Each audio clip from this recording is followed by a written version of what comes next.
নতুন রুল হলো কখন আমরা ভার্বের সাথে আইএনজি যুক্ত করব। নিম্নের কিছু শব্দ আমি এখানে লিখবো, এই শব্দগুলোর পরে ভার্ব থাকলে ভার্বের সাথে আইএনজি যুক্ত করব। শব্দগুলো হচ্ছে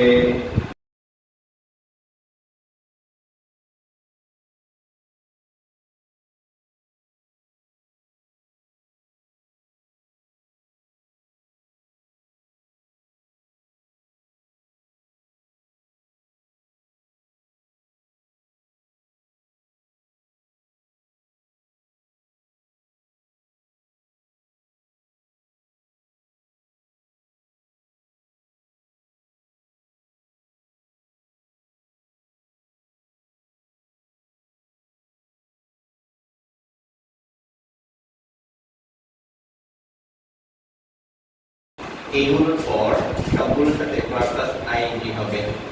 সবগুলোর সাথে ভার্ব প্লাস আইএনজি হবে। কি কি থাকবে? মাইন্ড বা would you mind, would, without, past, busy, cannot help, could not help, with a way to, look for, to, be mind, be used to, get used to, এই সবগুলো ফ্রেজের পরে verb plus ING হবে। এছাড়াও সকল প্রেপোজিশনের পরে verb plus ING হবে। এই ব্যাপারটাকে একটু ভেঙে বলি, প্রেপোজিশনের পরে কেন ভার্ব প্লাস আইএনজি হবে। রিমেম্বার, প্রেপোজিশন শব্দটা পূর্বে অবস্থান করে, বাক্যে কোনো পূর্বে অবস্থান, প্রেপোজিশন শব্দের অর্থ হলো পূর্বে অবস্থান। এখন প্রেপোজিশন নিশ্চয়ই কার পূর্বে অবস্থান করবে। এখন কার পূর্বে অবস্থান করবে? প্রশ্ন হলো কার পূর্বে অবস্থান করে? একটা প্রেপোজিশন একটা নাউন বা প্রোনাউনের পূর্বে অবস্থান করে অন্য শব্দগুলোর সাথে প্রেপোজিশন ওই নাউন বা প্রোনাউনকে অন্য শব্দগুলোর সাথে সংযুক্ত করে, কানেক্ট করে। এখন প্রেপোজিশন যেহেতু নাউন প্রোনাউনের আগে বসবে, যদি কোনো ভার্বের আগে প্রিপোজিশন থাকে তাহলে সেটাকে অবশ্যই নাউন করে ফেলতে হবে। যেহেতু ভার্বের আগে প্রিপোজিশন বসার কথা না, সেহেতু এখানে যদি কোনো ভার্বের আগে প্রিপোজিশন থাকে তাহলে কি করতে হবে? সেই ভার্বটাকে নাউন করে ফেলতে হবে। এখন ভার্বকে নাউন করতে হলে কি করতে হয়? ভার্বকে নাউন করতে হলে ভার্বকে জেরান্ড নাউন করতে হয়, জেরান্ড নাউন। এখন জেরান্ড নাউন কিভাবে করি? ভার্বের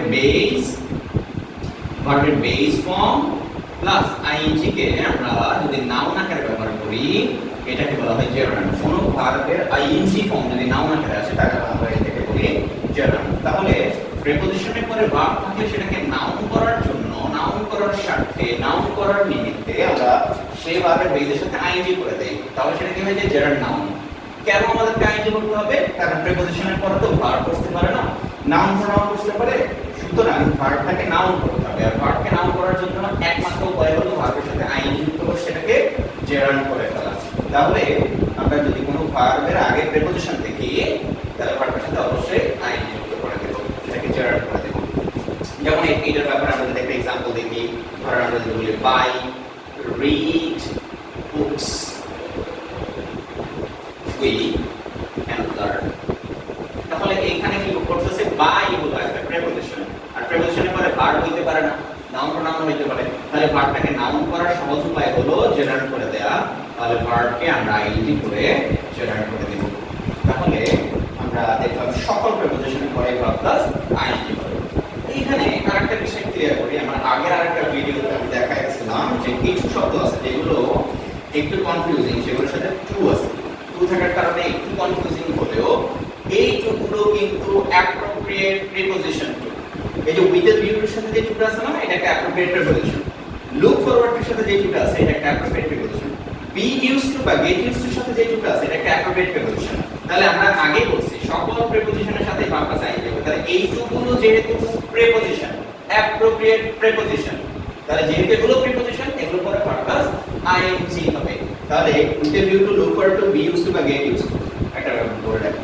B used to, get used to কিন্তু যারা এইচএসসি তে আমরা পরীক্ষা দিই, এইচএসসি পরীক্ষা, তাদের স্পেশাল ওয়ার্ড ফ্রেজের মধ্যে কিন্তু বি ইউজড টু বা গেট ইউজড টু আছে।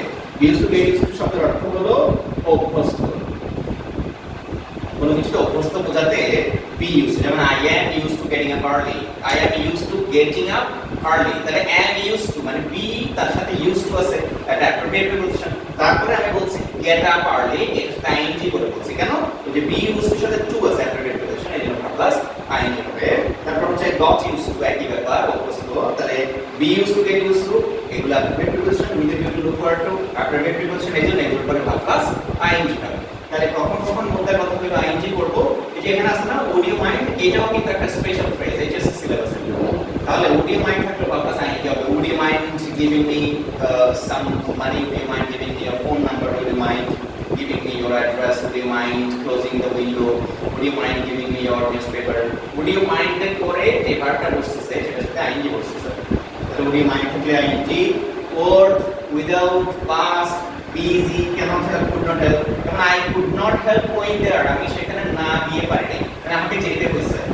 তাহলে could not help থাকলে কিন্তু verb plus ing হবে। সুতরাং আবার বলবো কি, যদি এই ফ্রেজগুলো থাকে might, or, without, past, busy, cannot help, could not help, with a view to, look forward to, be used to, get used to, এবং সকল প্রেপোজিশনের পরে verb plus ing হবে। তাহলে এই সূত্রটা আমরা মনে রাখবো, এইটা সবথেকে বেশি রাইট ফর্ম ভার্বসে কাজে লাগে, ing এর অনেক বেশি কাজে লাগে। রাইট ফর্ম ভার্বসের 10টা গ্যাপের মধ্যে অন্তত 3 থেকে 4টা গ্যাপ থাকবে, যেটা এই রুল থেকে আসবে।